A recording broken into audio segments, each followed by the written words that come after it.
우리 다 같이 기도함으로써 하나님께 예배드리겠습니다. 다 이제 자리에 앉아 주시기 바랍니다.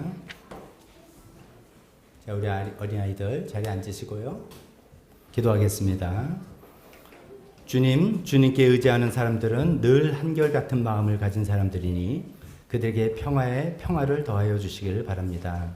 너희는 영원토록 주님을 의지하여라. 주 하나님만이 너희를 보호하는 영원한 반석이시다.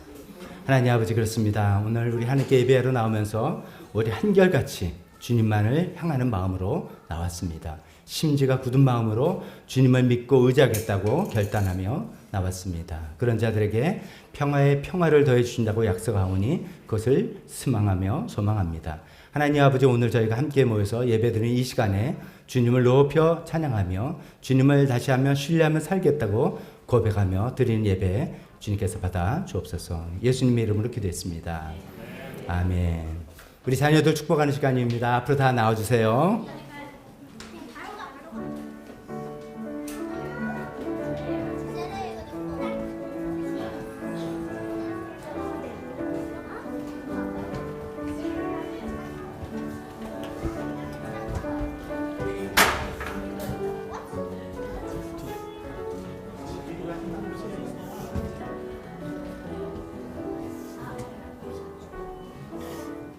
휴가철이라서 모든 가족도 많고 그런 것 같습니다. 우리 자녀들 축복하는 마음으로 우리 손도 쫙 뻗고 제가 기도할 때 축복하는 기도하겠습니다. 하나님 아버지, 우리 자녀들을 주님의 이름으로 축복합니다. 이 땅에 태어나서 이 풍요로운 시대를 살아가는데 그 시대의 축복을 하나님 누리게 하실 뿐만 아니라 믿음의 가정에서 태어나고 교회에서 함께 성장해 나가면서 우리 주 예수 그리스도를 각자의 주인으로 믿고 살아가는 그 믿음이 우리 자녀들의 마음속에 깊이 뿌리 박힐 수 있도록 도와주셨길 원합니다. 이것을 위해 수고하는 우리 주일학교 모든 선생님들의 기도와 수고 주님께서 채워주시고 가정에서 부모님들에게 신앙교육할 때 그것이 삶의 교육으로 자리 잡힐 수 있게 도와주셨기를 간절히 기도드리며 예수님의 이름으로 기도했습니다. 아멘.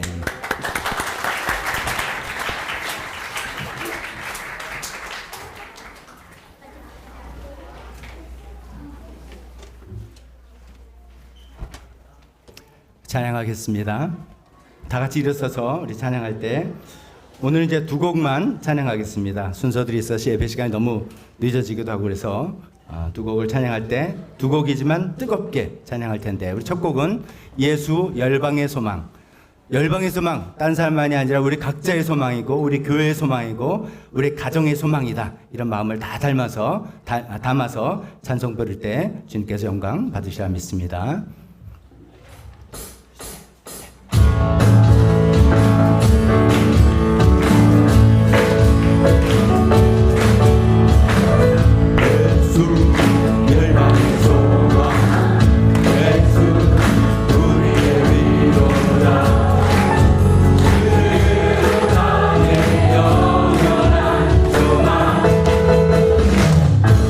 예수 어둠 속에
아멘. 아멘. 그렇습니다. 예수님이 우리의 소망 되심을 우리 다시 한번 고백했습니다.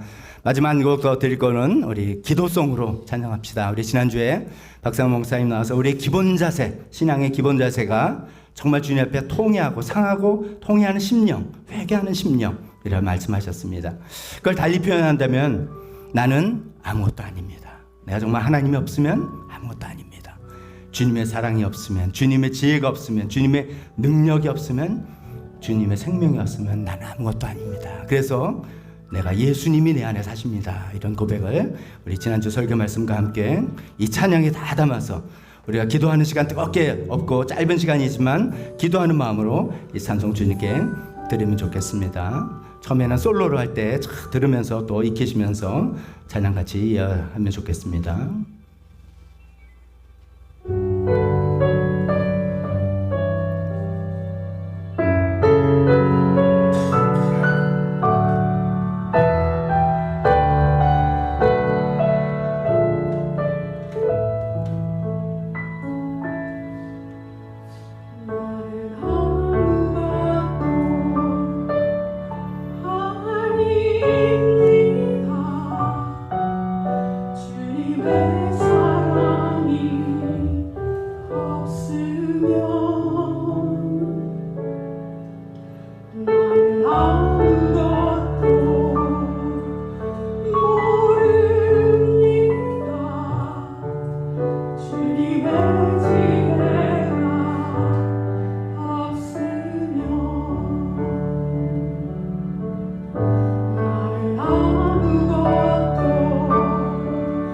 아무것도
맞습니다. 우리 금방 찬양한 것처럼 우리 하나님 없이는 아무것도 아닙니다. 라는 그런 마음을 가지고 매일매일 삶을 살아가는 우리 모두가 되었으면 좋겠습니다.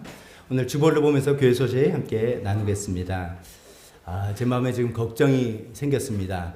라진 목사님 온다고 가족들 온다고 다 준비도 하고 광고도 하고 했는데 아직 도착을 안 했어요. 아마 이제 국기원에서 이제 행사하고 아마 짬을 내서 이렇게 오는 것 같은데 왜 못 오죠? 어떻게 하죠? 와서 인사말도 하고 특송도 하겠다고 자청을 해가지고 그렇게 하라고 했는데 만약에 좀 늦게 오면 설교 끝나고 그 시간을 갖도록 그렇게 우리 미리 마음의 준비를 했으면 좋겠습니다. 주보를 통해서 교회 소식 나누겠습니다. 지난주에 광고 드린 것처럼 다음 주일은 중요한 주일입니다. 예배 직후에 이 자리에서 설명회가 있겠습니다. 9월 첫째 주일날 우리가 양교회가 서로 각각의 자리에서 성도 총회해서 우리가 과연 합병을 할 것인가 이거를 같이 하나님 뜻을 찾으면서 결정을 할 텐데 어떤 내용을 가지고 그러면 합병을 하면 구약이 어떻게 되며 앞으로 어떻게 되는지 이런 등등 내용을 설명하겠습니다. 그러니까 다음 주에 꼭 다들 오시고 다들 오셔야 된다고 또 말씀해 주시기 바랍니다. 라진 목사님 가정은 나중에 하고요. 10월 4일 날 침례식 있습니다. 현재 한 4명, 5명 정도 이렇게 신청을 하셨는데 더 생각하시는 분 있는 걸로 알고 있는데 저한테 신청해 주시고 8월 30일 날 예수 영접 모임. 예수 영접 모임이란 것은 침례받는 건 예수님 믿고 침례받는 거니까 그런 거를 한번 확인하고 영접 기도도 하고 하는 그런 시간이라고 이해하시면 되겠습니다. 참석해 주시면 좋겠습니다. 해외 선교 네팔과 페루 또 나라 북한을 위해서 우리 계속 인사하겠습니다. 오늘 뭐 드럼 소리가 좀 좋다 이렇게 생각하신 분 있을지 모르겠어요. 이거 생각하신 분들은 갑자기 예본이도 잘했지만 그동안 우리 중학교 예본이 잘했지만 소리가 좀 묵직하네. 이유가 있습니다. 우리 드러머 오세준 형제 브레이크 타임에서 잠깐 나와서 그런 거죠.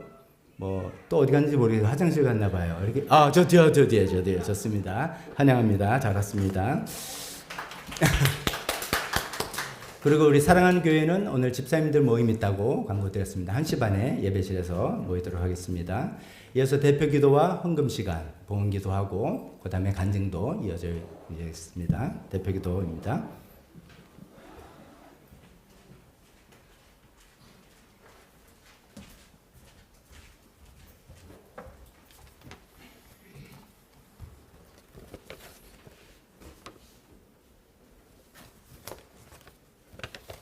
자비로우시고 거룩하신 하나님 아버지, 오늘도 우리를 주님의 집으로 불러주시고 함께 모여 예배하기 계시니 감사합니다. 세상이 전쟁으로 흔들리고 사람들의 마음이 불안해질 때에도 주님은 변함없이 우리를 지켜보시고 온 세상을 다스리고 계심을 믿습니다. 세상의 것은 변하고 사라져도 주님의 나라는 영원합니다. 그러기에 우리의 소망도 주님께 있습니다.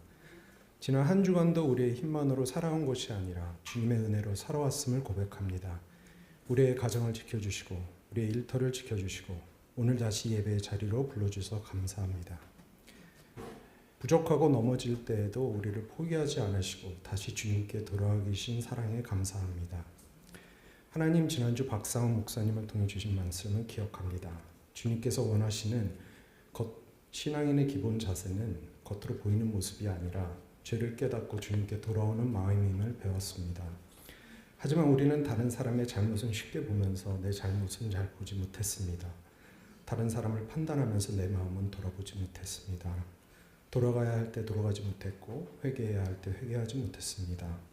주님, 우리의 죄를 죄로 깨닫게 하시고 다시 주님 앞에 겸손히 무릎 꿇게 하옵소서.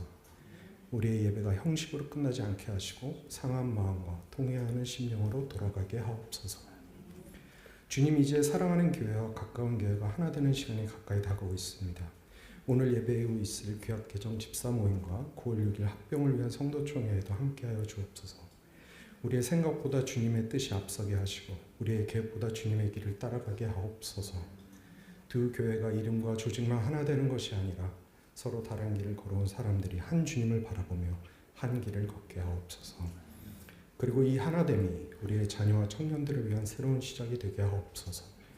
우리 아이들이 세상의 성공만 바라보지 않고 하나님의 뜻을 구하게 하옵시며 말씀 위에 굳게 서게 하옵소서. 새롭게 태어날 우리 교회가 다음 세대를 기다리는 교회가 아니라 다음 세대가 기립하는 교회가 되게 하옵소서. 우리의 성도님을 위해 기도합니다. 서순자 어머님의 골절이 잘 치유되게 하시고 이경화 집사님의 뇌수술 회복에도 함께하여 주시옵소서. 몸과 마음이 지친 성도님들 위해 주님의 위로를 주시고 새 힘을 더하여 주옵소서. 방학을 맞아 미국에서 온 세준이와 지난주 입대한 성호 위에 함께하여 주옵소서. 오늘 네팔 라지 목사님과 그레이스 피터가 우리와 함께 예배드리게 하시니 감사합니다. 라지 목사님은 서울에 직장을 찾아왔다가 우리 교회를 통해 이 땅에서 예수님을 만났고 목회자로 부름받아 이제는 네팔에서 복음을 전하고 있습니다. 목사님의 세 자녀는 모두 한국에서 태어났지만 어린 시절 목사님을 따라 네팔로 떠났습니다. 이번에 처음으로 자신들이 태어난 한국 땅을 다시 찾아왔습니다. 주님, 이 아이들이 오늘 다시 밟는 이 땅을 단순히 자신들이 태어난 나라로만 기억하지 않게 하옵소서. 아버지가 예수님을 만나고 새로운 인생을 시작한 은혜의 땅으로 기억하게 하옵소서. 그레이스와 피터를 축복하시고 네팔에 있는 셋째 아들 디모데도 축복하여 주시옵소서. 페루에서 사역하시는 장인성 선교사님 내외도 기억하여 주옵소서. 가정과 선교를 지켜주시고 그 땅에 복음의 열매가 풍성하게 맺히게 하옵소서. 북한 지하교회 성도들을 보호하시고 북한 땅에도 복음의 문을 열어 주옵소서.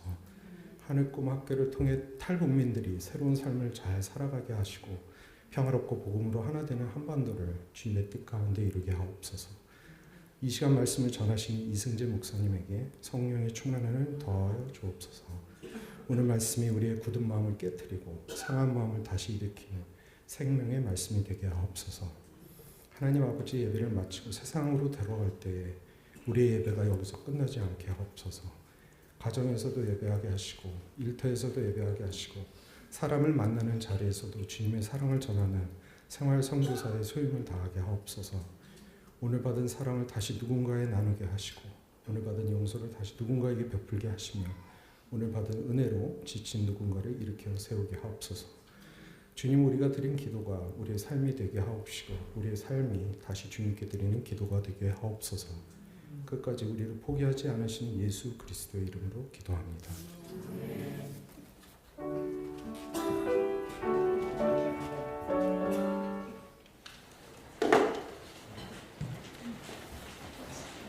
제가 슬곡 반주 해주세요. 좀 천천히, 템포 천천히. 황금성 다음 페이지 넘겨주시고.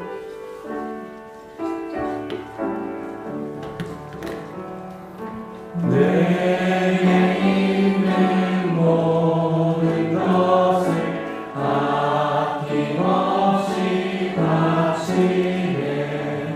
사랑하고 의지하여 주만 따라가겠네. 주께 드리네.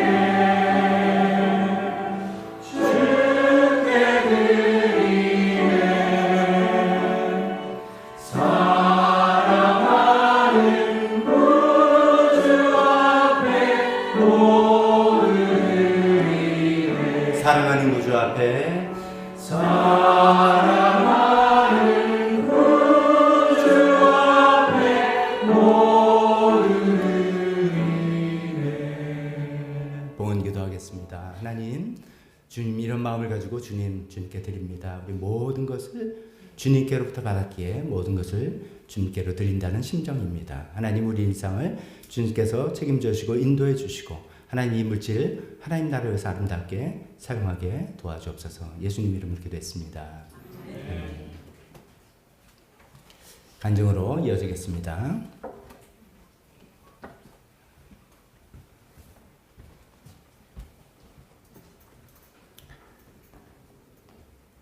순종하는 마음으로 간증합니다. 안녕하십니까? 사랑하는 교회 안수집사 김경찬입니다. 먼저 두 교회가 번갈아가며 간증하기로 했다는 목사님 말씀을 듣고 참 좋은 아이디어라고 생각했습니다. 어떤 사람의 간증을 듣는 것보다 그 사람을 더 확실하게 이해하고 친밀하게 느껴질 방법은 없을 것입니다. 어떻게 살아왔고 어떤 계기로 예수님을 만났으며 그 일로 인해 얼마나 변화된 삶으로 인도하셨는지를 듣는 일은 참으로 신기한 기회입니다. 그래서 예배 시간이나 집례식 순서로 간증을 듣는 시간은 언제나 흥미진진하고 또 결코 실망으로 그친 적이 없는 항상 긴장과 감동이 교차하는 기대 넘치는 시간이었습니다. 그렇지만 먼저 간증하신 목사님 사모님들과 달리 저같이 크게 내놓을 만한 거룩하고 자랑스러운 사역 성과나 경험 없이 조용히 살아온 사람의 간증이 뭐 그리 재미있겠습니까? 지루해도 참고 들어주십시오. 저는 6.25 전쟁이 끝난 다음 해인 1954년 부산에서 태어났습니다.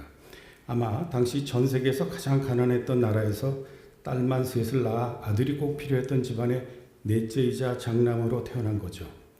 당시 일본 유학을 다녀오신 신식 부모님에게도 대를 이을 장남 편에는 어쩔 수 없었는지 가끔 어린 제가 누나들 보기가 민망했던 기억이 꽤 있었습니다.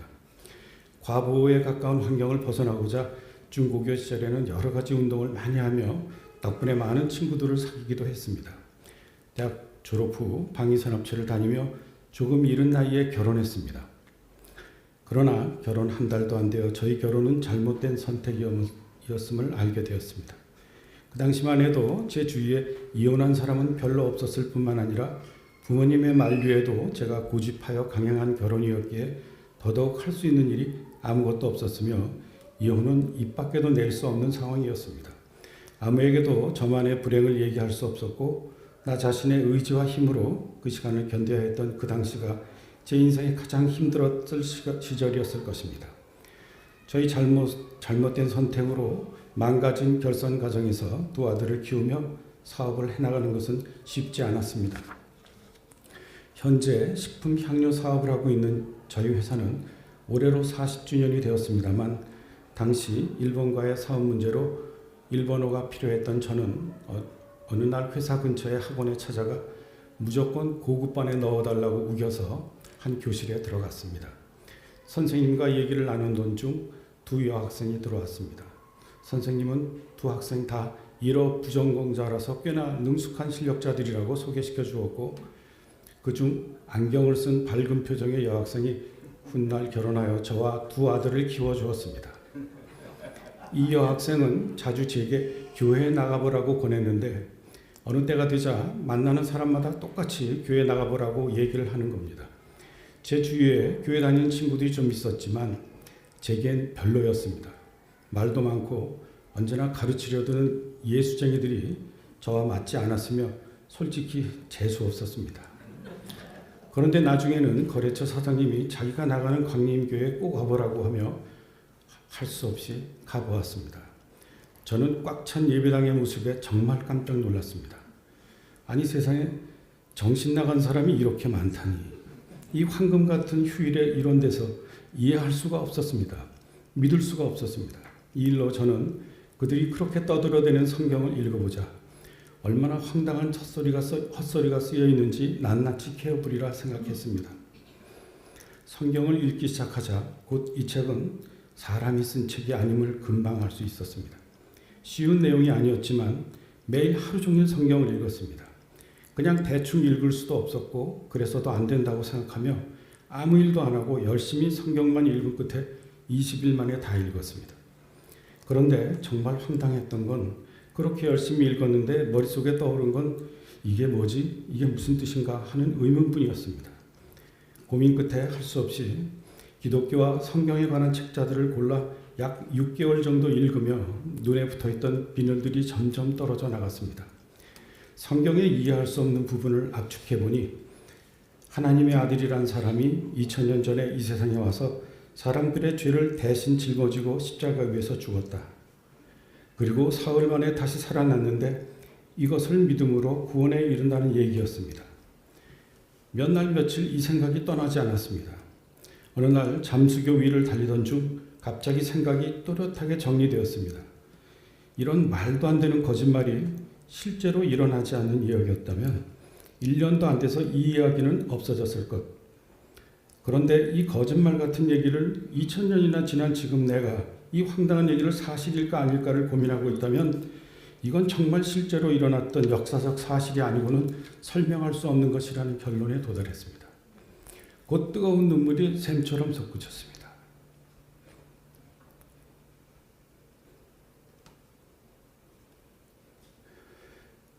검문소 곁에 주차하고 한참을 울었습니다. 그때 그렇게 멈추지 않던 눈물은 무슨 이유였을까 돌이켜 생각해보니 저를 그렇게 끊임없이 불러주시고 인도해 주신 하나님께서는 그 순간 제가 제 인생의 주인이 되어 내 마음대로 살다가 다 망가진 삶 속에서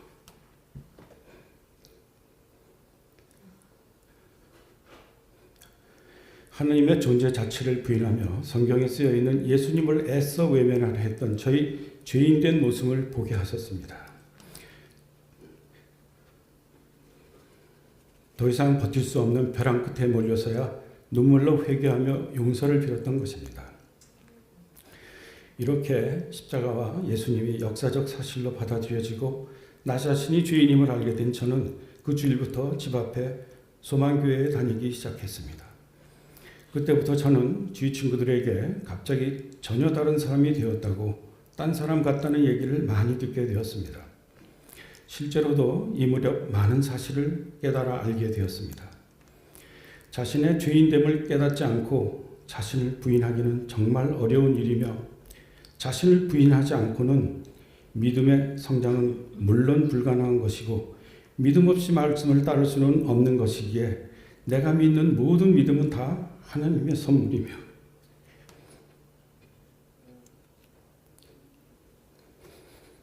인도하심으로 주어진 은혜임을 믿게 되었습니다. 또한 당시 저는 실패한 결혼과 삶을 바로잡아 보려고 최선의 노력을 다했습니다. 아이들을 키우며 회사 일도 열심히 하며 차츰 안정을 찾아가게 되었습니다. 그 힘들었던 시간이 모두 허송세월이 아니었음을 나중에 알게 되었는데 하나님께서는 제게 특별한 레슨을 주셨습니다. 비즈니스를 평생 업으로 해야 할 제게 중요한 문제였기에 저희 삶을 통해 확실하게 알려주신 하나님의 레슨은 한 종이 두 주인을 섬기지 못한다.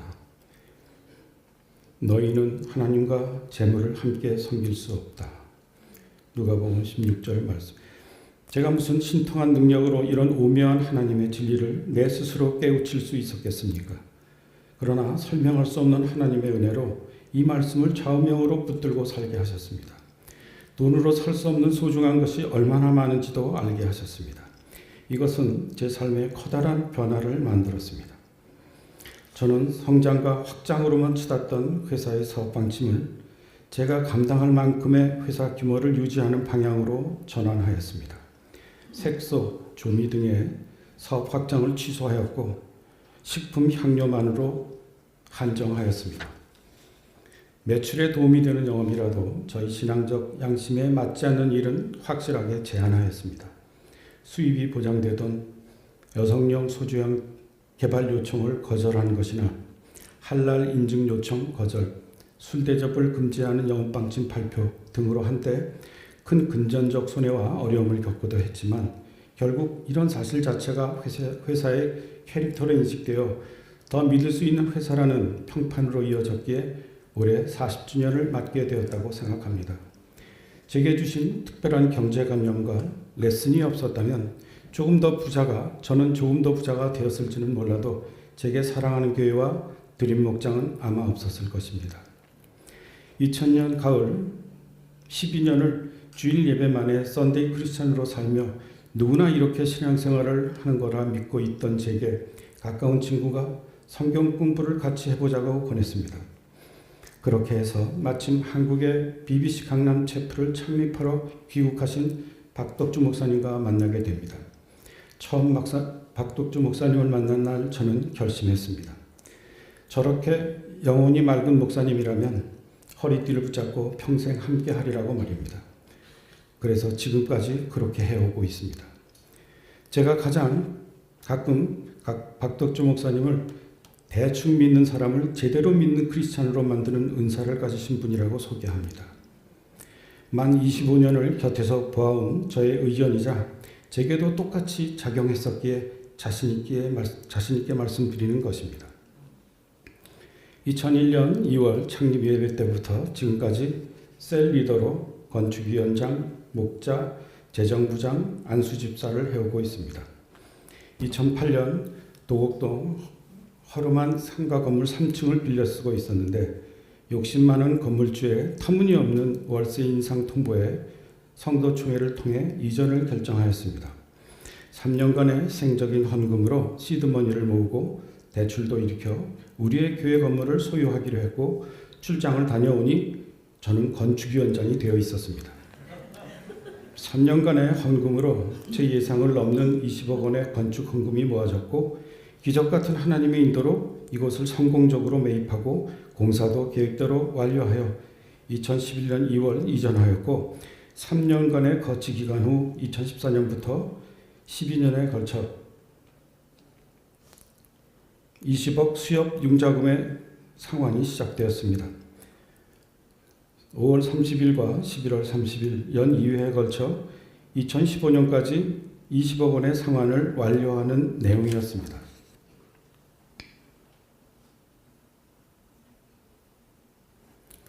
당시 BBC 교회와 분리되어 사랑하는 교회로 독립하는 과정에서 현저히 감소한 성도수로 인해 매월 이자 지급도 쉽지 않았고 연 2회 상환금 납부는 피할 수 없는 스트레스였습니다. 몇 번에 걸쳐 상환 계획을 수정하여 당장은 적은 금액, 나중에는 더 큰 금액을 상환하는 식으로 변경 요청해 가면서 버텼으나 옛말에 없는 집 제사 돌아오듯 5월과 11월에 가까워지면 절박한 기도가 절로 나오곤 했습니다. 2019년 대출금 상환이 점점 힘들어져 혹시 건물 매각이 하나님의 뜻이 아닐까 고민하고 있을 때 까탈스럽던 수협 담당자가 사랑하는 교회를 방문하여 들러본 후 이렇게 아름다운 교회인지 몰랐다며 만일 교회가 아닌 곳에 팔린다면 얼마나 아까운 시설들이냐고 얘기하면서 본점 심사부에 입행 동기가 있는데 방법을 알아보겠다고 하여 저를 놀라게 했습니다. 결국 수협의 우리 담당자는 심사부 친구를 통해 A급 거래처에게는 반액 상환 후 재계약을 해줄 수 있는 특전 혜택이 있음을 알게 되었고 본인도 처음 해보는 일이라며 사랑하는 교회를 A급 거래처로 신분 세탁을 해주어 25년까지 10억만 상환하면 되는 조건으로 계약 변경을 하게 됩니다. 이것은 정말 기적 같은 하나님의 일하심 아니면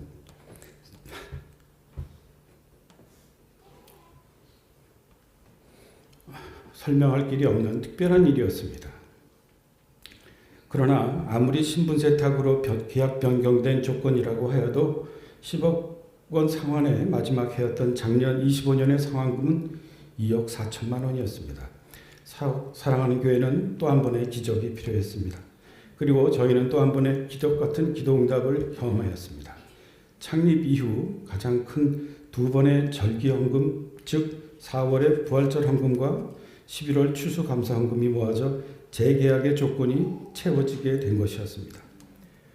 일부러 연락 오길 기다리던 작년 25년 11월 어느 날 저는 연락을 받고 7개 지점을 관할한다는 수협 강남본부장에게 갔습니다. 속으로는 긴장되었지만 웃으며 악수를 나눈 뒤 그의 첫마디가 아직도 기억납니다. 장로님과 사랑하는 교회가 원하시는 대로 다 해드리겠습니다. 였습니다. 언제나 한 걸음 앞서 일하시는 하나님이심을 느꼈습니다.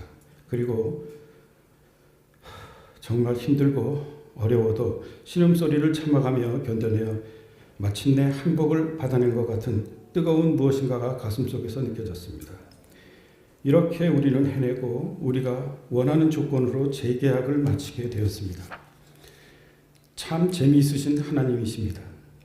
평생 집사로 불리던 제게 어떻게 몇 달 후 장로가 될 걸 알고 저를 그렇게 부른 건지 요즘에야 깨닫게 되었습니다.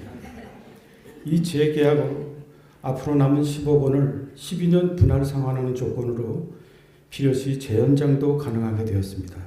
지난 12년간의 우리 사랑하는 교회가 겪은 재정 문제로 인한 어려움은 바깥에서 보기에는 그저 그런가 보다 하실 수 있겠지만 교회 공동체의 절박한 기도와 하나님의 응답으로 점철된 기적의 드라마였습니다. 얼마 전부터 가끔 생각합니다. 지난해 11월 수협과의 재계약이 없었다면 아마 올해의 합병은 생각지도 못했을 것입니다. 재계약 후 저는 이 교회에서 제가 할 수 있는 일은 다 끝났다고 생각했습니다만 재계약은 이번 합병을 위한 디딤돌이었음을 알게 되었고 합병의 완성이야말로 제가 모든 노력을 다해야 할 마지막 과업이라고 믿게 되었습니다. 합병으로 새롭게 변화된 사랑하는 교회, 큰 교회는 아니어도 아이들부터 어르신들까지 골고루 어우러진 건강한 모습의 교회, 바로 지금 우리의 모습이 아니겠습니까? 기억해 주십시오. 예수 안에서의 하나됨은 하나님께서 가장 기뻐하실 일일 것입니다.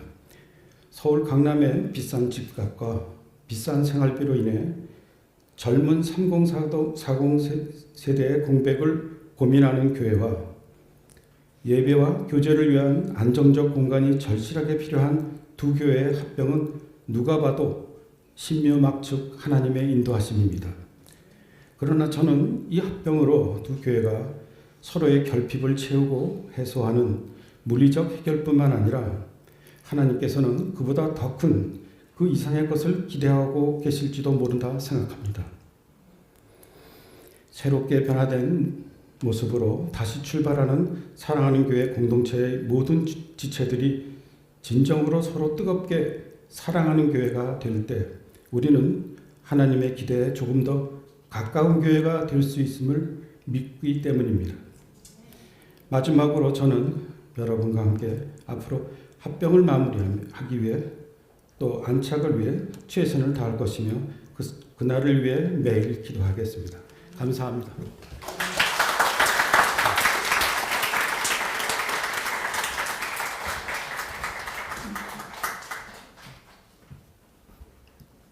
감사합니다. 간증을 통해서 또 집사님 저는 워낙 오래 알았으니까 그 옛날 모든 일들이 다 파노라마처럼 스쳐가는데 그 고비고비마다 하나님께서 역사하셨던 모든 일들, 특히 교회 일에서 제일 최전선에서 일하셨기 때문에 하나님의 역사를 더 느끼신 그 귀한 간증 저희가 잘 들었습니다. 원래 제가 이렇게 나올 자리가 아니고 설교대로 이어졌는데 왜 나왔을까요? 저희가 이렇게 순서를 하는 동안에 라지 목사님과 가족이 드디어 도착을 했습니다.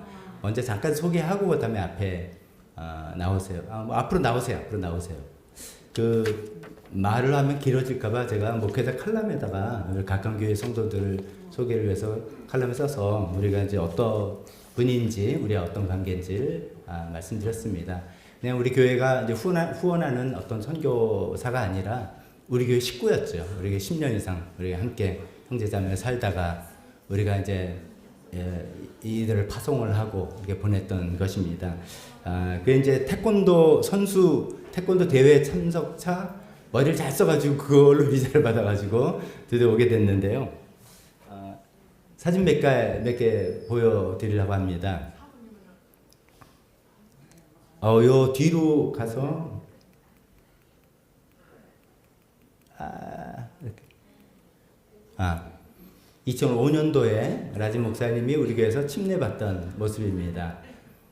지금 앞에 나와서 보면 저 할아버지 같은 분인데 얼굴 팽팽하고 저도 얼굴이 그때 좀 팽팽했어요. 20년 전이니까 그 사진이고, 그 다음 사진은 2009년도 10년도 저 교회 행사예요. 저쪽 2009년도 헌화식 때 사진이고, 그 모자 쓰고 있는 분이 마치 오늘 공교롭게 대표기도 했던 이중원 집사님이 그 옆에 앉아있던 소리, 지금 다 커서 있는 소리를 안고 헌화식 하는 장면입니다. 그리고 또 왼쪽은 우리가 이제 네팔 분들에서 네팔 사역을 하자 말해가지고 교회에서 행사할 때 이런 네팔 옷을 입고 막 춤추고 했었어요. 근데 그 제일 저쪽에 이경화 집사님 있고 가운데 키 작은 분이 이번에 같이 오지는 못했던 이해쇼다 사모님입니다. 이렇게 해서 같이 또 교회 행사 했었고요.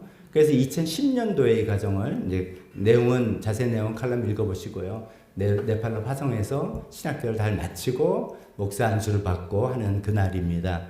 그래서 2014년도 되고 이제 두 번 목사 안수 받고 저도 여기 참석했고 지난주 설교했던 박상원 목사님도 참석했고 저희가 이제 두 교회가 네팔 함께 호환하면서 사역하자라고 했기 때문에 그랬던 것이죠. 그다음에 이제 오늘 앞에 나오는데 이렇게 어렸던 그레이스하고 피터. 그레이스가 몇 살? 20? 19? 제가 하나. 그레이스가 19살이고 피터가 18살. 옛날 이렇게 이제 네팔로 돌아가서 찍은 사진, 귀여운 사진 보내줬고요. 가족사진 한번 보여줬고 한두 가지만 더 보여드리겠습니다. 아래는 2015년도 기억하시겠지 모르겠지만 네팔에 큰 대지진이 일어났을 때예요. 그때 이제 저희도 너무 걱정돼가지고 괜찮은가 해서 제가 이제 비행기 타고 가가지고 돌봐주고 할 때 밑에서 이제 찍었던 사진을 2014년도에 아이들 성장한 모습 보고 야 똑같이 재현해보자라고 해서 찍어서 비교했는데 벌써 이제 이 피터가 요만하다가 이렇게 멋진 청년이 됐고 그레이스 이렇게 성장했죠. 빨간 옷 입은 아이는 이번에 같이 못 온 막내 디모데입니다. 그리고 요 마지막 사진은 따끈따끈한 엊그저께 사진입니다. 국기원에서 태권도 대회에 참가해가지고 2등, 세컨드 플레이스 2등 하고 피터 멋있는 모습 이렇게 보겠는데 실물 나와서 인사말 잠깐 하고 특송도 하고 하겠습니다.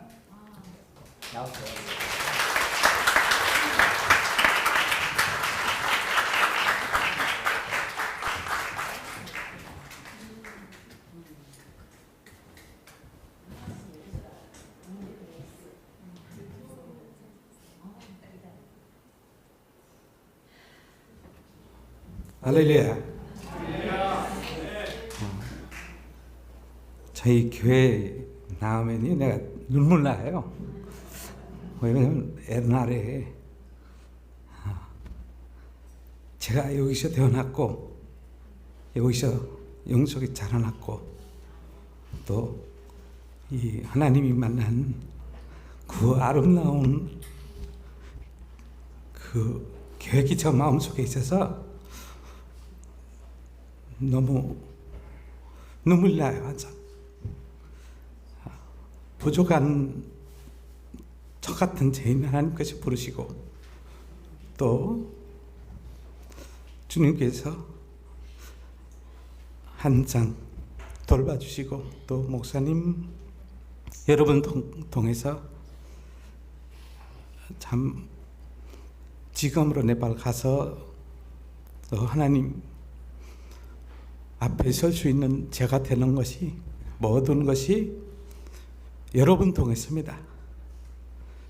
여러분 얼마나 많이 전도해서 기도해 주시고 희생해 주시고 또 가르치시고 또 사랑하시고 보살피시고 이런 참 그 과거들 기억하면요 말로 표현을 못합니다. 제가 얼마나 감사하는지. 네, 너무 여러분께도 감사하고 주님께도 너무 감사드립니다. 네.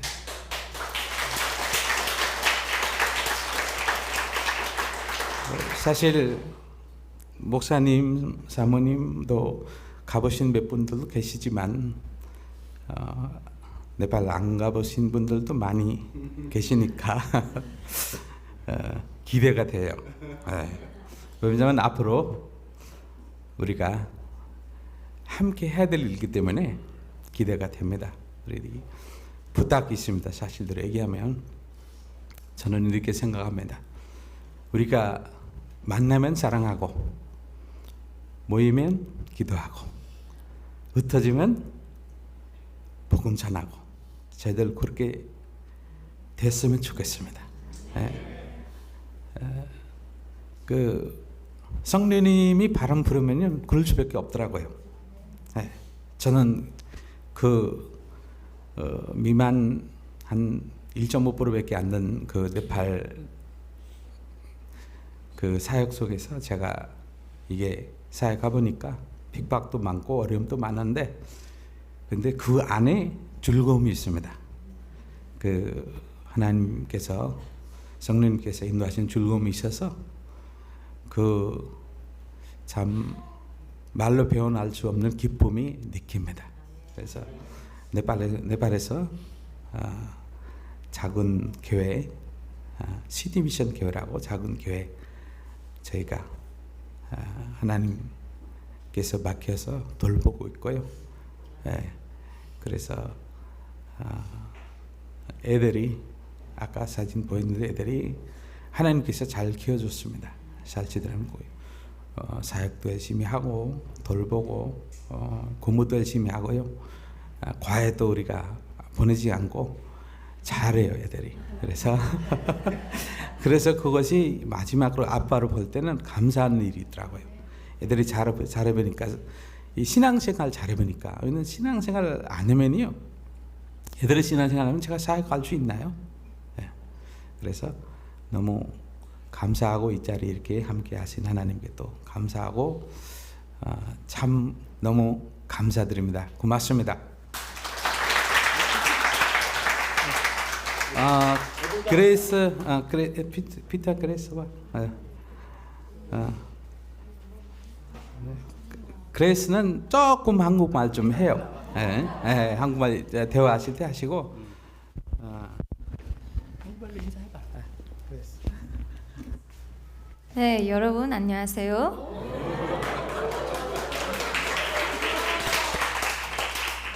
여기 많은 사람들, 여기 많은 여러분들 저 아는 것 같은데 저는 그레이스입니다. 저 여기 한국에서 키워난 거 많이 없는데 근데 이렇게 여러분 다 우리를 위해서 기도를 해주고 이렇게 사랑을 해줬으니까 너무 감사합니다. 너무 감사해요. 네. 피터는 한국말 부르고 영어로 You can speak in Nepali, English, okay? This place speaks volume for itself. I'm glad I've been given the opportunity to come here. I know not much of this place since I was a child, but what I do remember is very beautiful. Coming here back gives me some emotions that are hard to describe through my very few words, but I'm thankful to be in this place, in God. Thank you.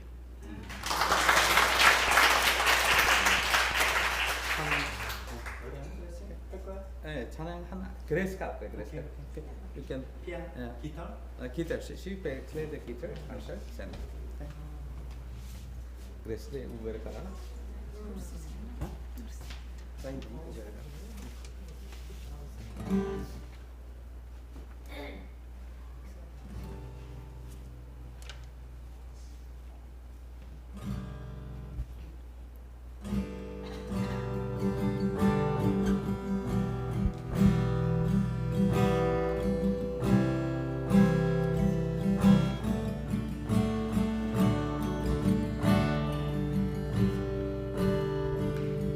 यीशु वरदान कोमल धारा गरौँ योग्य प्रशंसा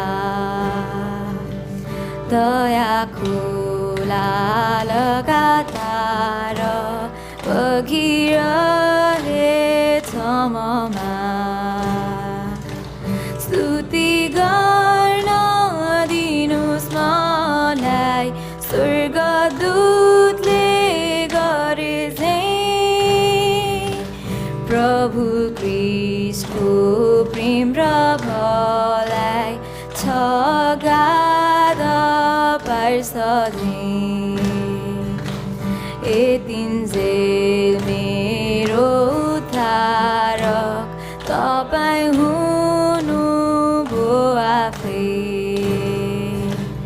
राखिए नेजर स्मारक अघि बढ्छु स्वर्गमै बगाल्छोने भिडा जस्तै मलाई खोजे यीशुले नासदेखि बचाउन आफ्नो अमूल रगत बहाए ईश्वरको अनुग्रह हेरी ऋणी आफूलाई ठान्छु त्यो अनुग्रह साङ्लो सरी बाँधो सञ्चल मन मेरो आफ्नै सुरमा जान खोज्ने मन छ मेरो छैन स्थिर लिनुस् मन हेलिनुस् प्रभु स्वर्गको लागि new stream.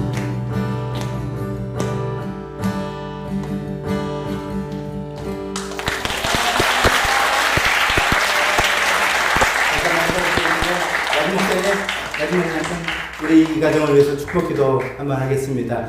우리 눈을 들어 산을 보라의 찬송이잖아요. 이제 멜로디 약간 다르죠. 네팔 가면 퉁이 뭐 아는 찬송인데 좀 다르게 부르고 이제 이게 네팔 특유의 풍으로 찬송했습니다. 이 가정을 잠깐 축복기도 하고 하겠습니다. 하나님 아버지, 네팔 목사, 라진 목사님, 또 우리 그레이스, 더 피터 한국에 오게 해주셔서 너무 감사합니다. 특히 우리 자녀들은 여기서 태어나서 그 어릴 때 좋은 기억들이 많은 곳을 늘 와보고 싶었는데 이번에 하나님께서 기회를 주셔서 와보고 그것이 그냥 한국 온 것이 아니라 또 자기가 자랐던 교회를 와보게 되는 놀라운 축복을 주셔서 감사드립니다. 아버지 하나님, 짧은 시간이지만 이렇게 함께 교제하며 서로 위로하는 시간들이 큰 힘이 되어서 다시 1.5%밖에 안 되는 그 네팔의 기독교 복음을 전하는데 귀하게 쓰임받는 가정 되게 도와주옵소서. 예수님 이름으로 기도했습니다. 아멘.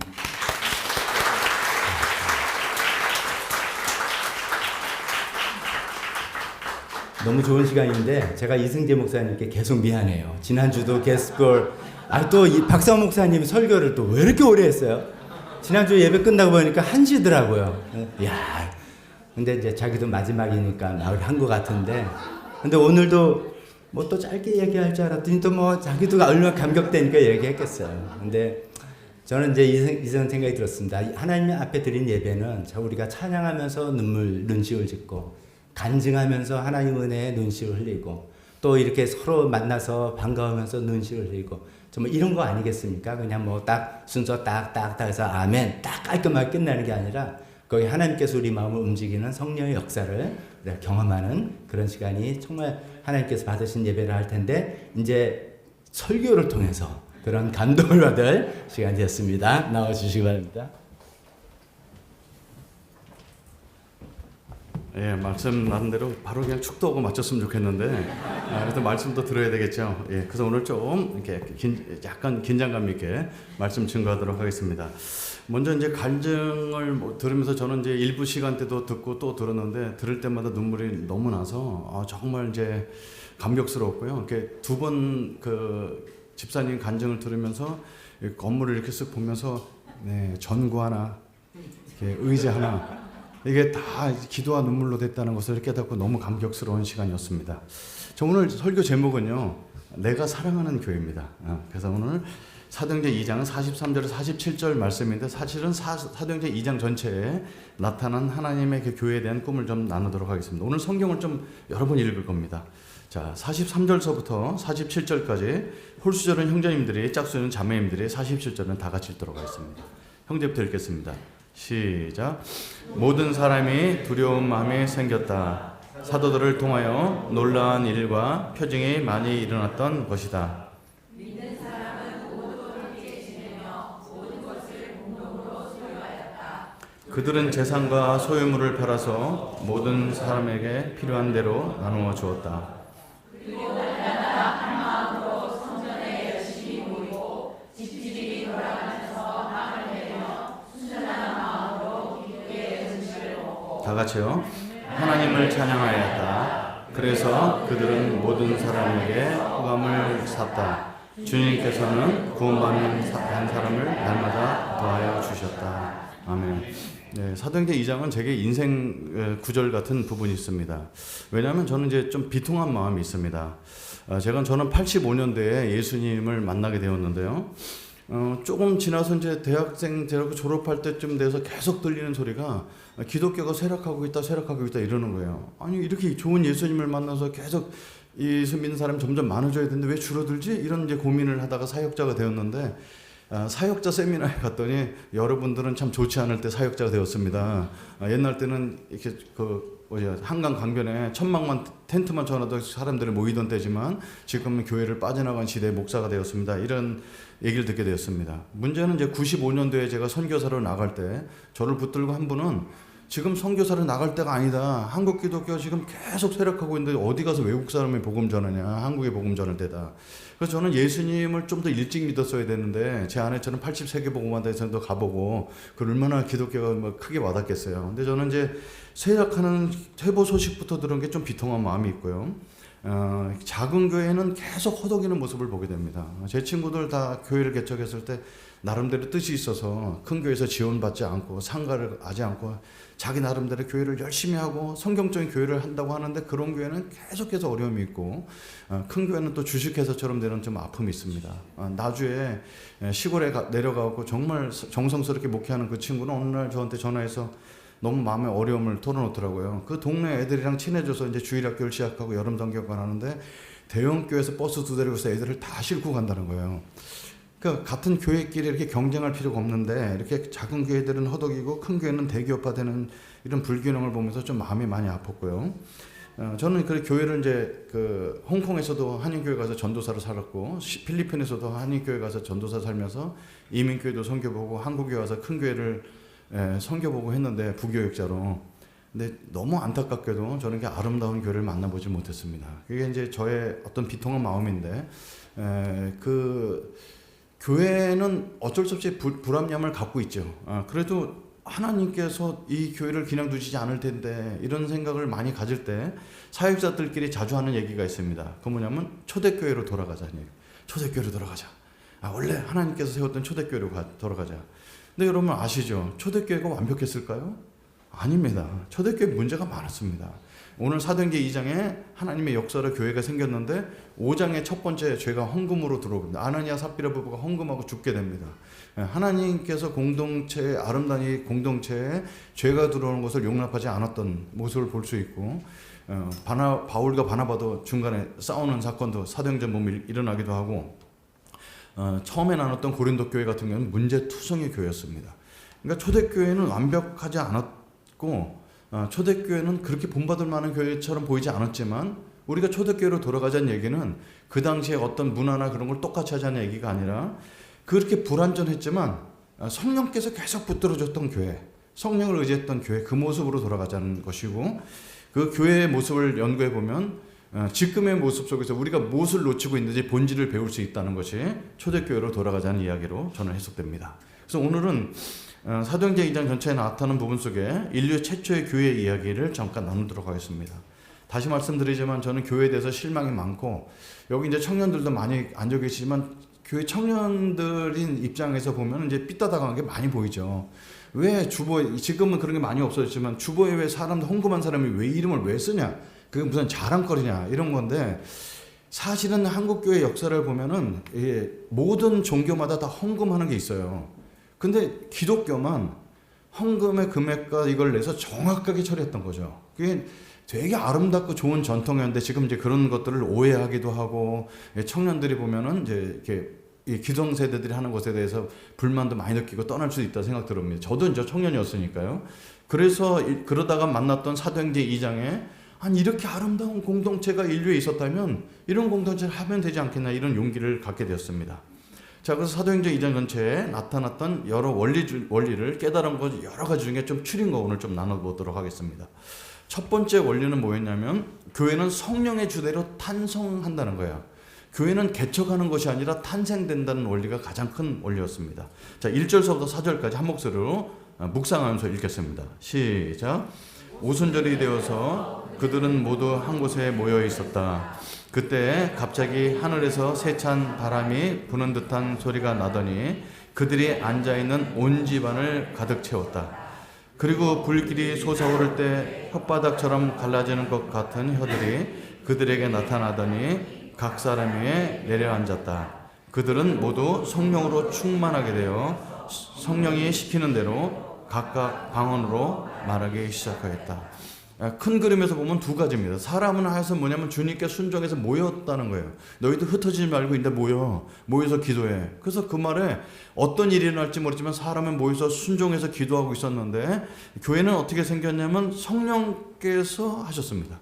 우리가 성령에 충만할 때 주께서 성령이 시키는 대로 각각의 방언으로 말하기 시작했습니다. 여러분 성령 충만이 어떤 것이 성령 충만일까요? 물론 방언을 말하는 것도 성령 충만의 한 표시입니다. 근데 성령의 충만이란 뜻은 하나님께서 지금 내게 원하시는 그 기뻐하시는 일을 100% 순종하고자 하는 그 마음의 태도와 중심이 성령 충만입니다. 성령께서 우리를 충만케 하셔서 성령께서 우리에게 전도하라고 명하시면 전도하는 것이고, 구제하라면 구제하는 것이고, 성령의 충만함 받은 우리에게 성령께서 선교하러 가면 선교하는 것입니다.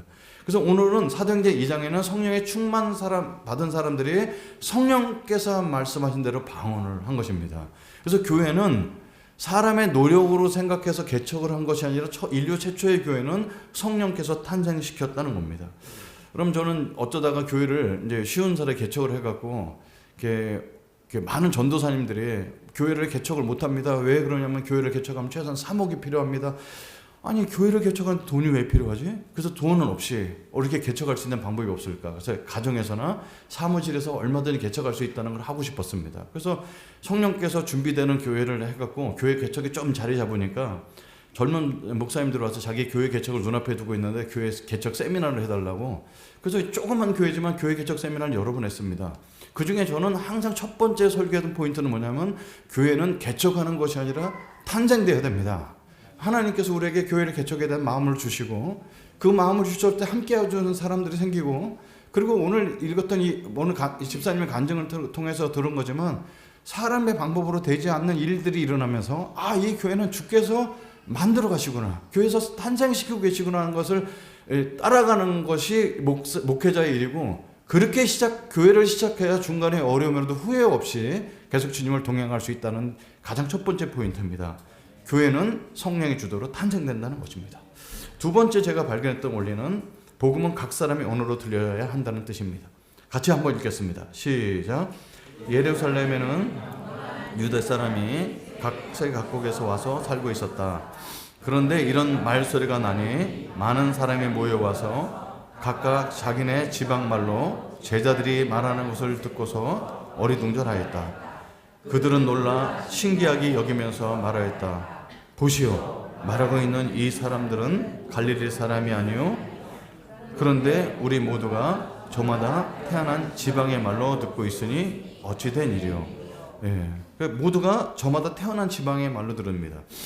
신학교에 가서 봤더니 이제 방언이 여러 종류가 있습니다. 다 무슨 여러 종류의 방언, 기계 소리를 내는 방언도 있고 곤충 소리 내는 방언도 있고 외국어 방언도 있고 다 종류가 있다고 합니다. 그런데 사실은 성경은 두 종류의 방언이 있습니다. 사도행전 2장의 방언입니다.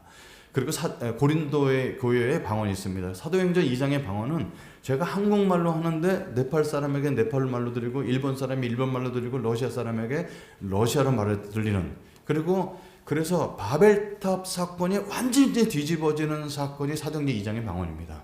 근데 고린도 교회 방언은 내가 방언하는 걸 사람들이 이해를 못합니다. 그래서 통역하는 사람을 통해서 하는 방언도 있습니다. 어떤 방언이든 어쨌든 하나님이 주신 은사이기 때문에 우리는 다 존중하는데, 오늘 사도행전 2장의 교회가 처음에 탄생했을 때 그 방언은 난곳 방언, 자기가 태어난 동네의 언어로 들렸습니다. 우리는 이것을 적용해서 우리가 외국어를 배워야 돼 이렇게 적용하는 건 우미한 적용이고요. 물론 외국어를 배워서 제가 중국 가면 중국말을 배웠고 홍콩에서 홍콩말로 복음을 전했습니다. 그래서 그 지역 가서 복음 전하는 건 사실인데, 지금 우리의 사랑하는 교회와 가까운 교회 성도들이 적용할 때는 우리가 안 믿는 사람을 만나면 안 믿는 사람들의 사고에 들어가서 그들의 언어를 복음을 전해야 되고, 10대들을 만나면 10대들의 언어를 사용해주고 그들의 문화를 이해해야 된다는 뜻입니다. 그래서 우리 것을 강요해서 듣게 하는 그 태도가 아니라 그들의 언어로 들어가야 된다는 것을 적용해 볼 수가 있습니다. 교인이 되는 조건이 있습니다. 그걸 입교라고 하는데 회개가 입교의 조건이었던 것을 볼 수 있습니다. 36절에서 38절까지 읽겠습니다. 시작. 그러므로 이스라엘 온 집안은 확실히 알아두십시오. 하나님께서는 여러분이 십자가에 못 박힌 주님과 그리스도가 되게 하셨습니다. 사람들이 이 말을 듣고 마음에 찔려서 형제들이여 우리가 어떻게 하면 좋겠습니까 하고 베드로와 사도들에게 말하였다. 베드로가 대답하였다. 회개하십시오. 그리고 여러분 각 사람은 예수 그리스도의 이름으로 세례를 받고 죄 용서를 받으십시오. 그리하면 성령을 선물을 받을 것입니다. 여러분 교회의 진정한 회원이 되는 유일한 조건은 뭡니까? 회개입니다. 마음의 찔림을 받고 상한 심령이 되는 것입니다. 여러분, 제가 이민교회 이렇게 다니면서 봤는데 이민교회는 한인교회보다, 한국에 있는 교회보다 훨씬 더 어렵습니다. 그래서 제가 그 안에 뜯고 보면 왜 그런가 보면요, 이민교회는 거듭나서 교회에 들어오는 사람만큼이나 한국 사람이 그냥 그리워서 오는 사람이 굉장히 많습니다. 정보를 얻고자, 외로우니까. 그래서 이제 영적인 일을 도모하려면 설득이 어렵고 굉장히 어려운 게 많습니다. 그 이민교회는 타고난 생태적인 어려움이 있습니다. 이민교회 목사님들이 문제가 있는 것이 아니고, 그래서 교회는 교회의 가장 중요한 핵심, 이 초대교회 때 모습은 조건은 뭐였냐면 아주 쉽습니다. 내가 죄인인 걸 깨닫고 찔림을 받고 회개를 하고 거듭난 사람들이 교회 멤버가 되는 것입니다. 근데 여러분, 근데 이것이 어쩌면 쉽지가 않습니다. 저는 예수님 믿고 나서 요한복음 1장 12절에 영접하는 자 하나님의 자녀가 되는 그것, 혈통이나 육정으로 되는 것이 아니다는 것이 얼마나 위로가 되는지 모릅니다. 그러니까 우리 어머니 같이 스님이었고 4대째 내려오는 불교 집안에서 나 같은 사람들 예수 믿고 구원받은 사람이 될 수 있는 게 얼마나 놀랍습니까? 그런데 이 말이 지금은 두렵습니다. 우리 자녀들이, 엄마가 아빠가 예수 믿는다고 자녀들이 그대로 믿는 것이 아니거든요. 혈통과 육정으로 되는 것이 아니거든요. 그래서 교회 멤버는 혈통과 육적으로 되는 것이 아니라 스스로 하나님 앞에 내 죄성을 깨닫고 무너져서 내 힘으로 살 수 없구나, 찔림을 받고 거듭난 사람들이 교회 멤버가 된다는 사실이었습니다. 그래서 초대교회는 그것을 지켰기 때문에 교회가 온전할 수 있었다는 생각을 가져봅니다. 좀 언어를 조금 보겠습니다. 언어는 목사니까 배웠으니까 써먹는다는 그런 의미가 아니고, 이게 성경을 읽다 보면 요 단어는 어떤 뉘앙스를 쓰였을까를 보게 됩니다. 그러면 우리가 한국말로 번역된 단어보다 훨씬 깊은 의미가 있어서 이제 몇 가지 오늘 보겠는데요.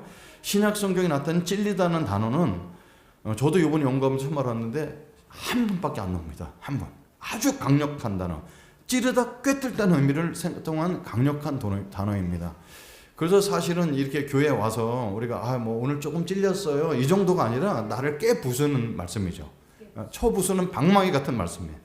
그래서 저는 알게 됩니다. 설교의 목표는, 설교를 준비하는 저는 사람들에게 어떻게 하면 감동을 끼칠까라는 것이 아니라 찔리고, 말씀을 준비한 나도 찔리고 그 앞에서 깨져야 된다는 사실을 발견하게 됩니다. 설교를 듣는 우리도 마찬가지입니다.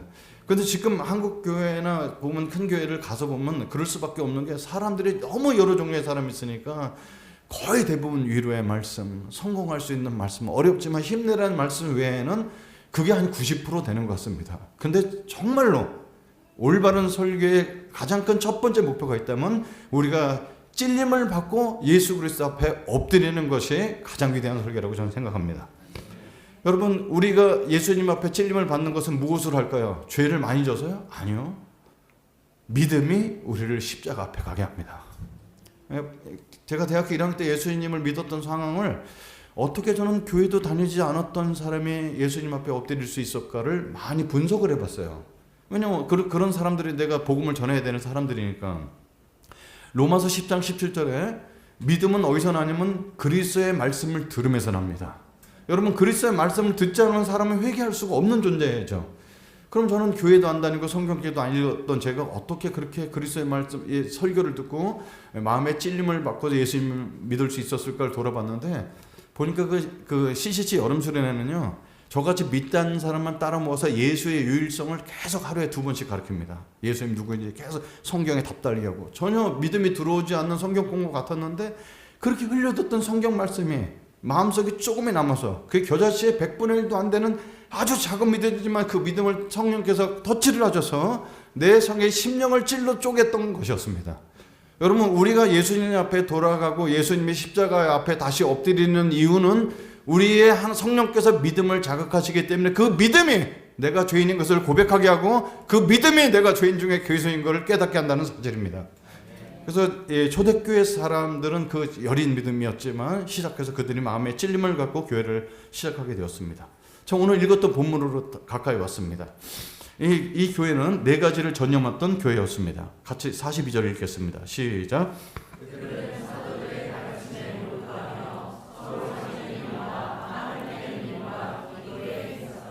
네, 말씀을 배웠죠. 그 당시 성경책이 없으니까 사도들의 가르침밖에 없었겠죠. 그래서 말씀을 들었고 서로 사귀는 일은 교제를 했다는 것이고 빵을 떼는 일은 먹는 것이었는데 사실은 이것이 성찬이었습니다. 그리고 기도에 힘썼어요. 이 네 가지에 힘썼다는 것입니다. 자, 이 단어를 한번 잠깐 보겠습니다. 여러분 교제 그러면 어떻게 떠오르시나요? 교회 왔더니 우리 형제자매도 아름답게 교제해요. 그러면 이제 같이 이름 얘기하고 뭐 하는지 물어보고 기도 제목 얘기하면 기도하고 이렇게 흩어지는 게 그게 교제라고 생각했습니다. 자꾸 이제 좀 섞여서 교제하라고. 근데 성경에 나타난 여기서 말하는 이 교제라는 코이노니아라는 단어의 뉘앙스는 우리가 생각하는 교제보다 훨씬 더 깊습니다. 공통에서 파생된 감정적 친교가 아니라 삶과 소유를 공유하는 것이 그들의 교제였습니다. 이 단어가 어디에 쓰이냐면 44절에 모든 물건을 서로 통용했다. 이게 같은 어근이라고요. 그래서 그 당시 사람들이 저들이 교제해서 그런 건 같이 이름 얘기 나누고 서로 재밌는 얘기 나눴대 이런 것이 아니라 없는 것을 서로 나누고 깊이 있게 그들의 삶에 서로 관여했다는 사실입니다. 물론 이것을 지금 이 시간에 앉아서 우리 다 똑같이 나눠봅시다. 이건 공산주의죠. 근데 우리는 어떻게 이걸 동참하고 있냐면 21세 교회에서는 헌금입니다. 그죠? 헌금은 자발적인 부의 재분배 기능이 있습니다. 여러분 이 초대교회 때는 헌금 바구니 돌리거나 헌금 시간이 없었죠. 그들은 어떻게 헌금을 준비해왔냐면 먹을 걸 가져왔습니다. 자, 떡을 떼러 왔는데 좀 부유한 사람은 두 식구 살지만 10인분의 떡과 포도주를 준비해오고 없는 사람은 그냥 와서 같이 먹으면서 있는 것을 자연스럽게 나눴던 모습입니다. 지금은 우리는 이런 모임 장소를 위해서 우리가 같이 십시일반으로 헌금을 하고 있는 대로 많은 사람 좀 더 내고 적은 사람 적게 내고 낼 수 없으면 낼 수 없는 대로 지내고 있다가 낼 수 있는 형편되면 서로 섬기고 그렇게 하는 그 모습이 코이노니아. 그러니까 단순히 코이노니아는 앉아서 교제만 나누는 것이 아니라 우리가 헌신을 들여서 헌금과 노력과 기도와 봉사가 다 코이노니아였던 것을 발견하게 됩니다. 그리고 또 한 가지 질문이 나왔습니다. 성전과 집에서 모였다는 거죠. 46절 읽겠습니다. 시작.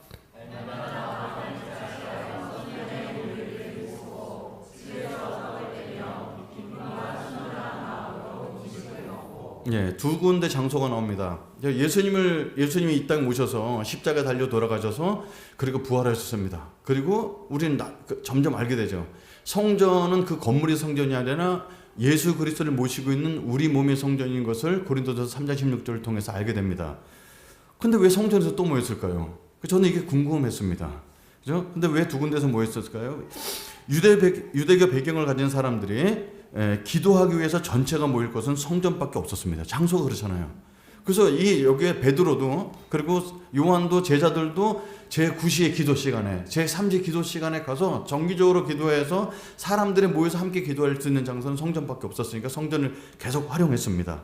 그 성전에 와서 전도도 하고 사도 바울은 성전이 없던 곳에 가는 성막에 가서 그들이 회당에 가서 모였을 때 가서 복음을 전했습니다. 그죠? 그러면 사람들이 예수님께서 떡을 떼면서 나를 기념하라고 말씀하셨잖아요. 그럼 떡은 성전에서 뗄 수가 없었어요. 너무 많은 사람이 많으니까. 그래서 각 가정에 모여서 떡 뗀 일은 성찬은 집에서 소규모로 했습니다.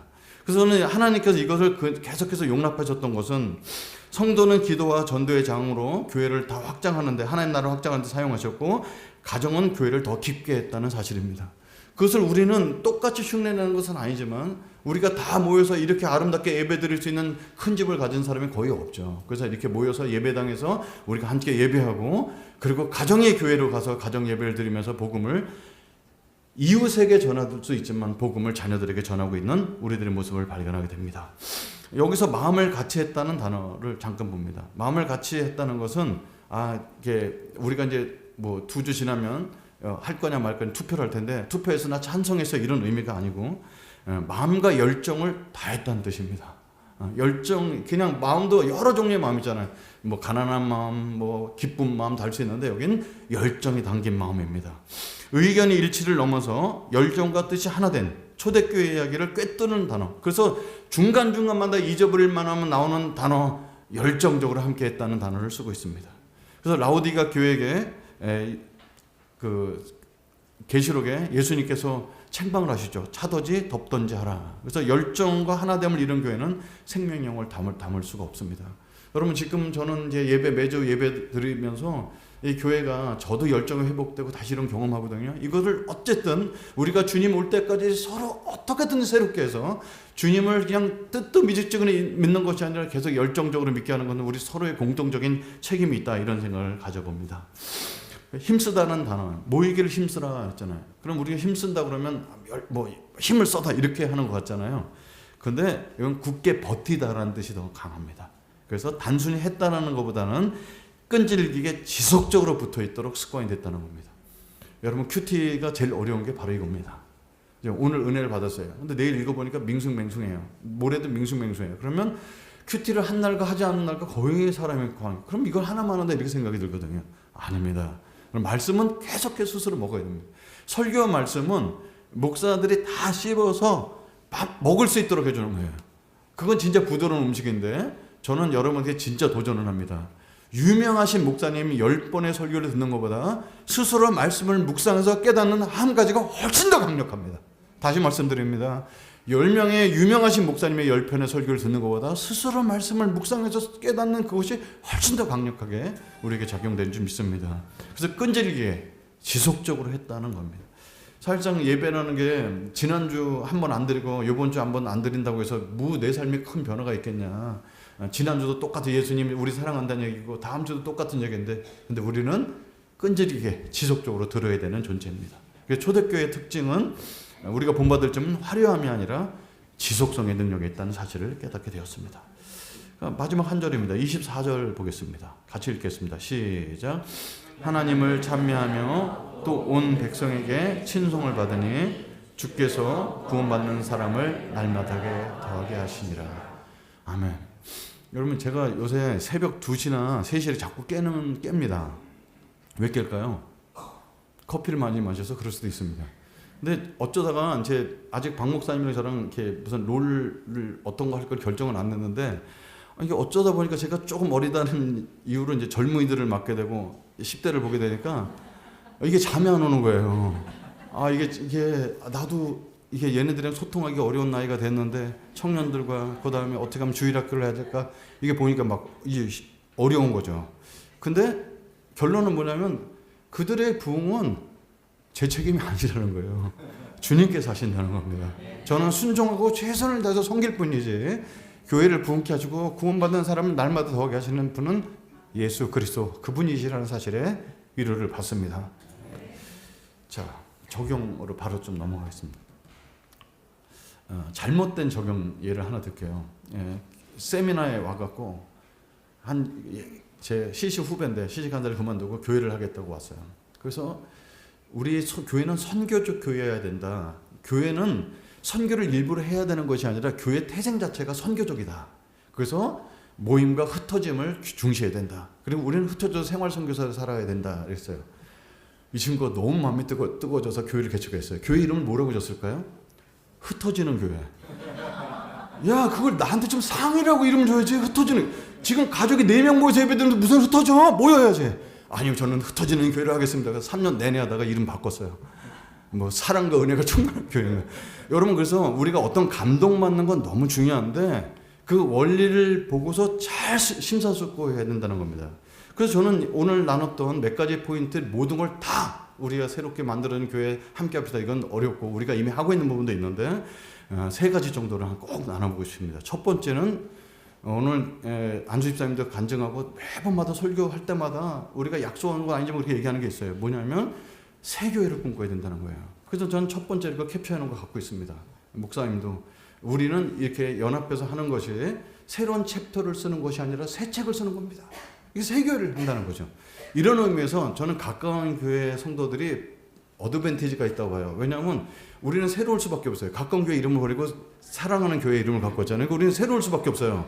근데 사랑하는 교회 여러분들이 좀 더 노력을 더 하셔야 되겠다 이런 생각 가져봅니다. 그게 새로운 교회예요. 예전에 있던 사랑하는 교회가 조금 넓어진 게 아니라 완전히 새로운 교회를 해야 된다. 근데 이것을 우리가 할 수 있는 것이 아니라 성령께서 하셔야죠. 성령께서 교회 주인이시니까.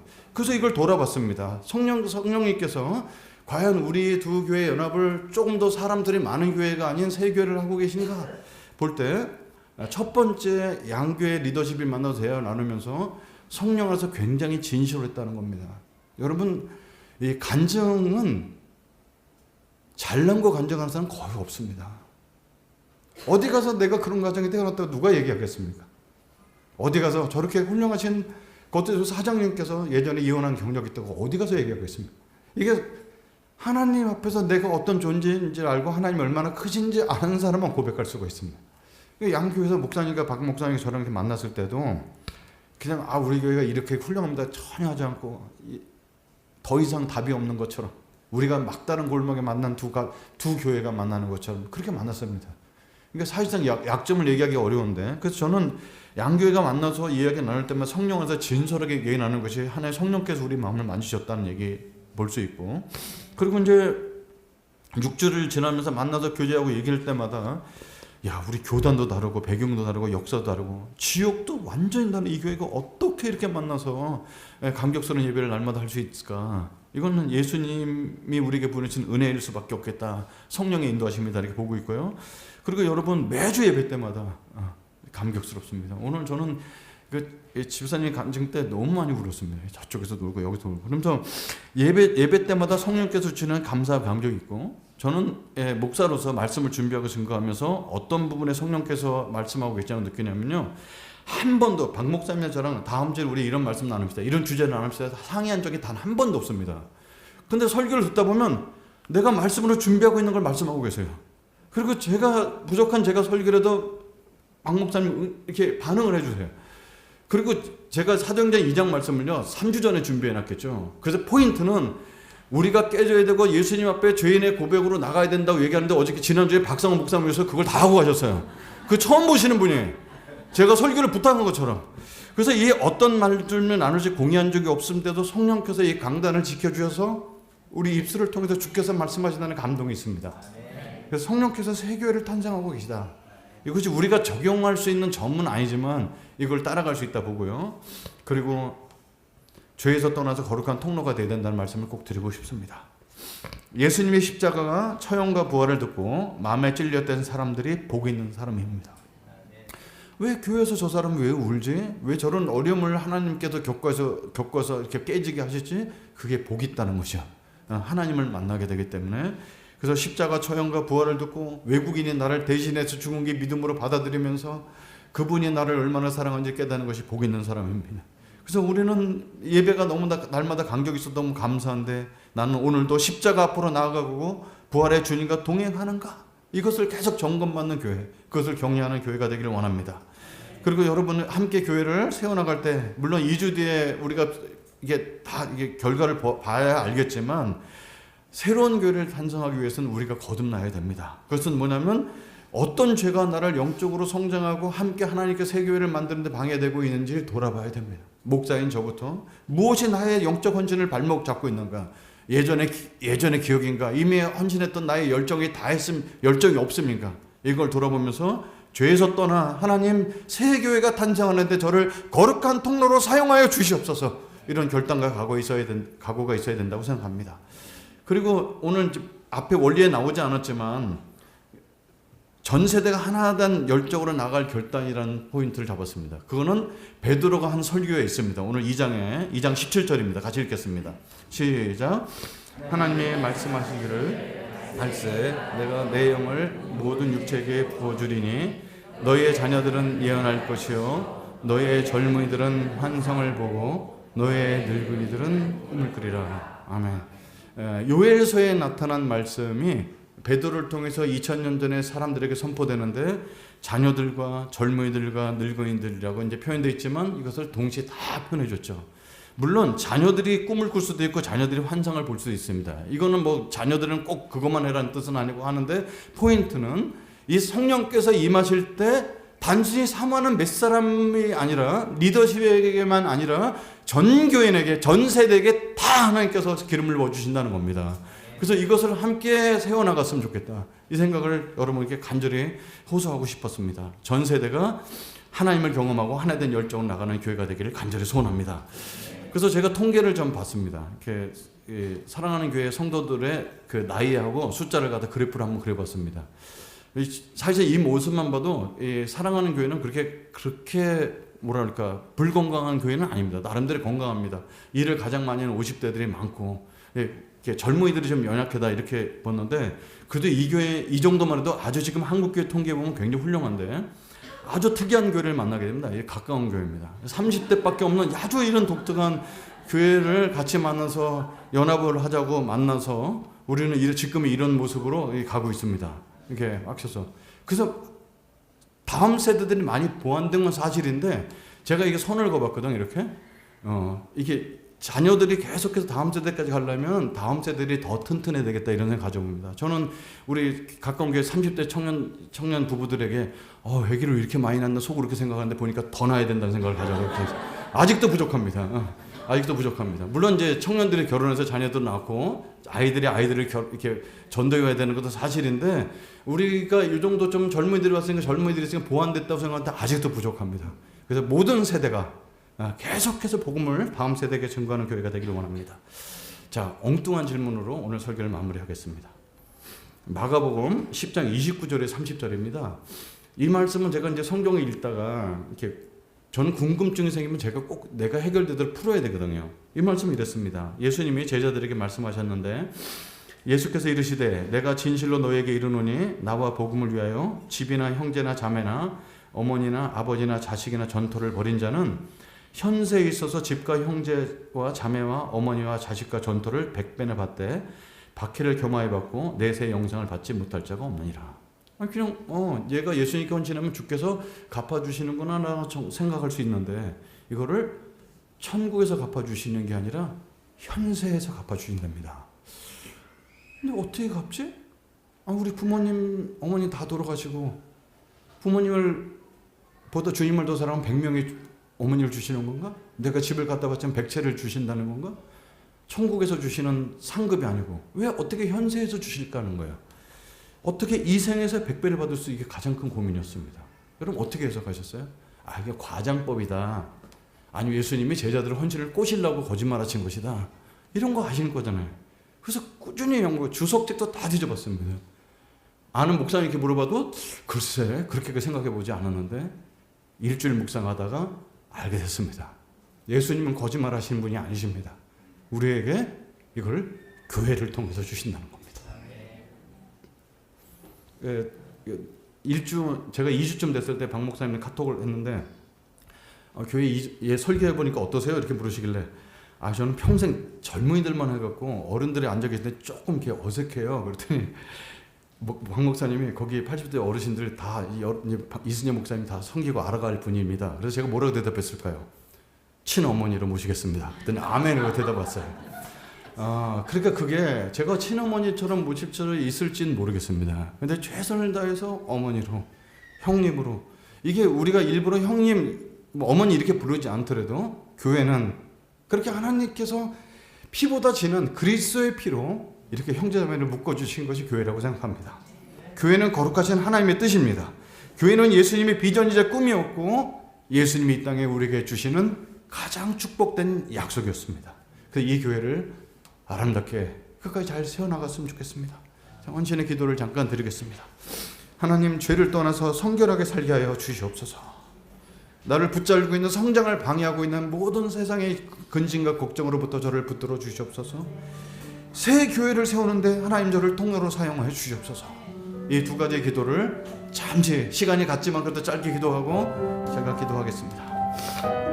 하나님 아버지 감사합니다. 찬송합니다. 하나님 우리 마음을 붙들어 주셔서 하나님 아버지의 제가 이 말씀을 선포하면서 이것이 내 삶이 되게 해주시고 하나님 당신의 보혈에 당신이 주신 교회의 선물에 감격하여 살 수 있도록 도와주시옵소서. 하나님 아버지 제가 성결한 사람이 되게 해주셔서 이곳에서 강대 땅에서 선포하는 그 말씀이 내 삶을 주장하게 하시고 하나님의 그것으로 살아갈 수 있도록 도와주시고 하나님 어쨌든 우리가 연합해서 세계를 섬기되 공동으로 생활해 주시옵소서.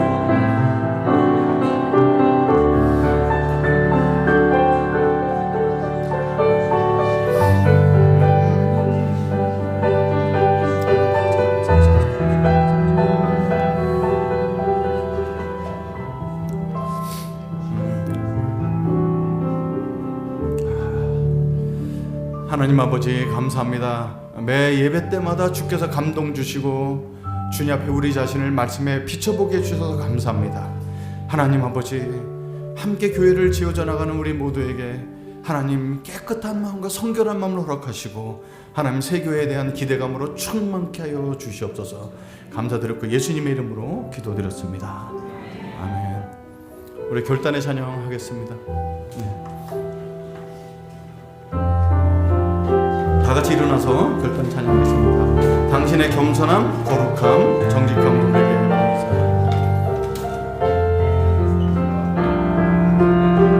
당신의 겸손함, 당신의 거룩함, 당신의 정직함 우리에게 보이사.